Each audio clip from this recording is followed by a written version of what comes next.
back to the David 67 Celtic News YouTube channel. Today, Friday the 13th of October. Hopefully not an unlucky day for yourselves.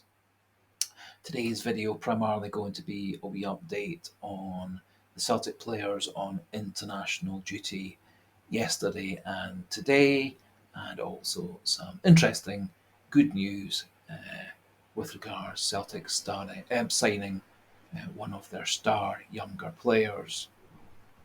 Before we get going, however, as always, please do click the subscribe button for the channel, and please also click like for the video, completely free of charge, no obligation, no fee, but does help me in my goal of getting these videos seen by more and more people all around the world, to give Celtic fans all over the place a different angle, different opinions, and as always, also a fun trivia question in the quiz section of the community channel.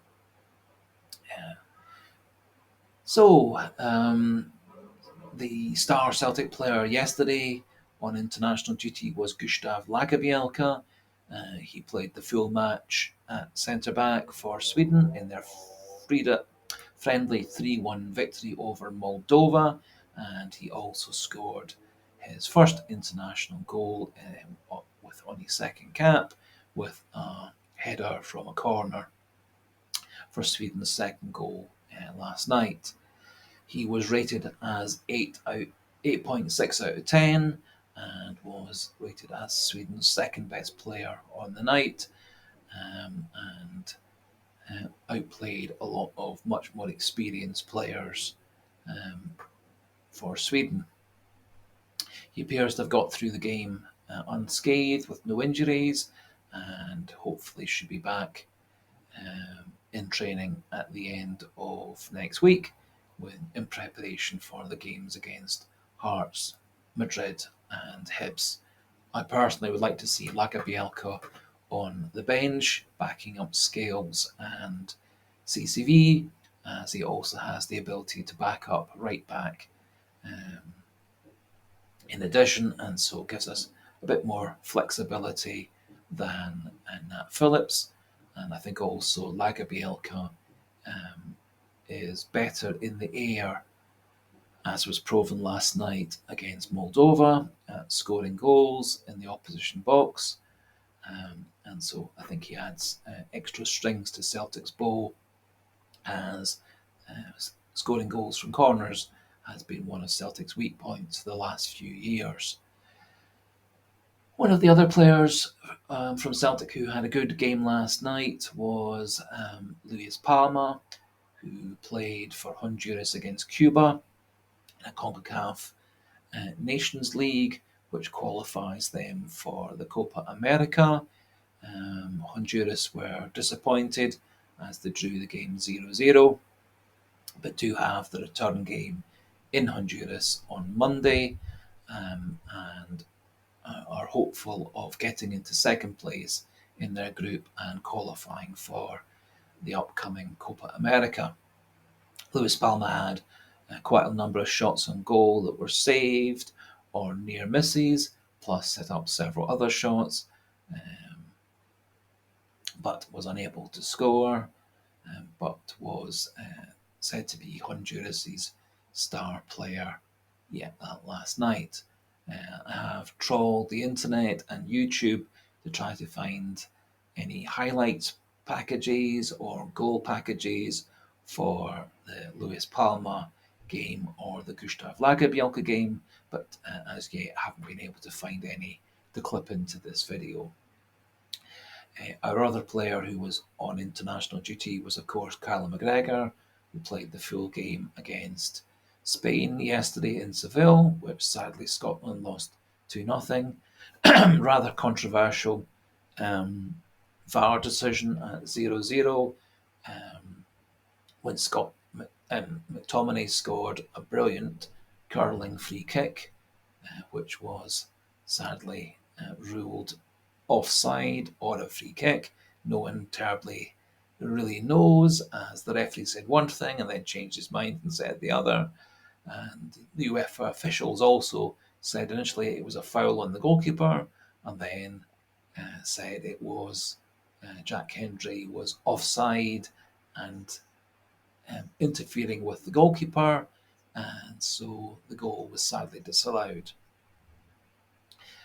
Also, quite sadly, Andy Robertson was taken off with a shoulder injury, um, and is obviously going to be out of the squad for the French friendly in Lille next Tuesday, which should open up a place for Greg Taylor at left back, either as a starter or coming on as a sub.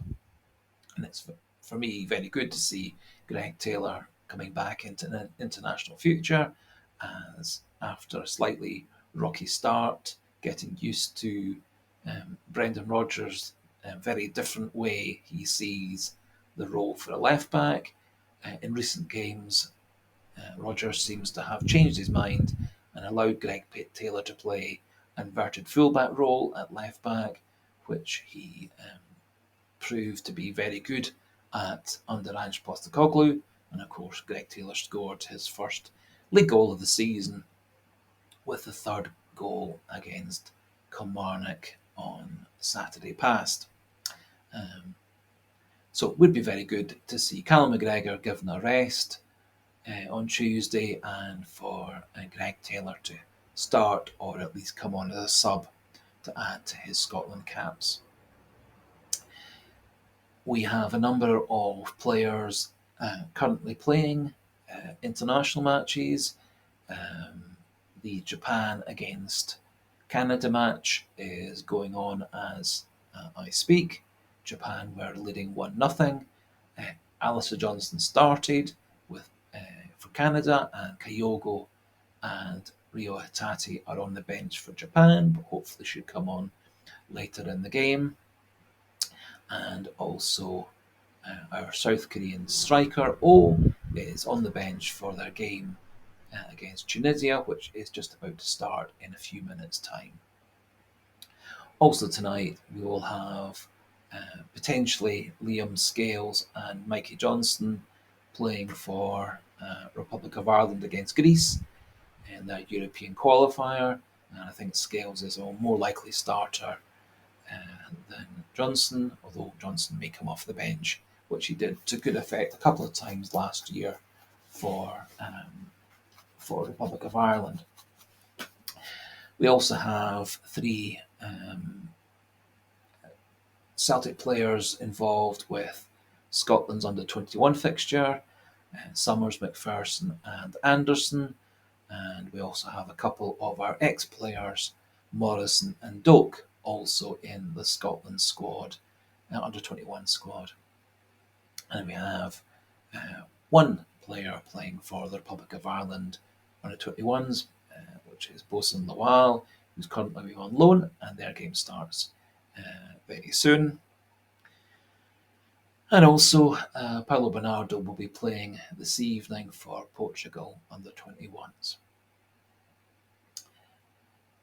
Finally, to finish off, a wee bit of good news for Celtic, with the signing on a pre-contract of our Scotland under-16 international Jacob Donnelly, who is a very, very promising young midfielder, who is currently in the Celtic's under-18 squad and starting for them. He will be signing a full contract for 3 years in July 2024, but as he is not quite old enough, he can't sign a contract until then, and so has signed a pre-contract which ties him to a 3-year contract starting July 2024. Celtic have done very well in this case, as they have beaten off the interest of several top English Premier League clubs who were hoping to poach him away, as happened with Morrison and Doak over the last year or so. As I've said before, I think it's very important that Celtic sign their young players on contracts, as we've done with Lawal, McPherson and Summers, and I really hope Celtic do the same with Rocco Vata, and we've also signed several other players who are current Scotland youth and under 19, under 21 internationals over the last few weeks. And I think it's very important that Celtic do have a pipeline of young players to come through into the first team, which when I first started watching Celtic in the 70s and 80s was very much something Celtic were experts at doing. Over recent years, we've seemed to have been much poorer at bringing through our young players. However, we have got youth academy graduates such as McGregor, Ralston, Forrest, McGeady, and Kieran Tierney, with obviously 3 of those currently in Celtic's first team squad, and the other 2 having moved on for high transfer fees, which also is good for Celtic. As I have said before, I think with all these UEFA quotas regarding homegrown and Scottish players, it's very important that we keep players like Doak and Morrison at the club, which we failed to do. And so, which is why I think it's imperative we get Rocco Vata signed up as soon as possible, and then start getting him involved in first team games to keep him at the club, and also to help the team out, because I think he is actually a very talented young player, as he's proven in B team games for Celtic and in Republic of Under 21 games too. So we'll finish off at that point there. Chat again tomorrow. Thanks for listening. Thanks for watching. And for today, hail, hail. Yeah.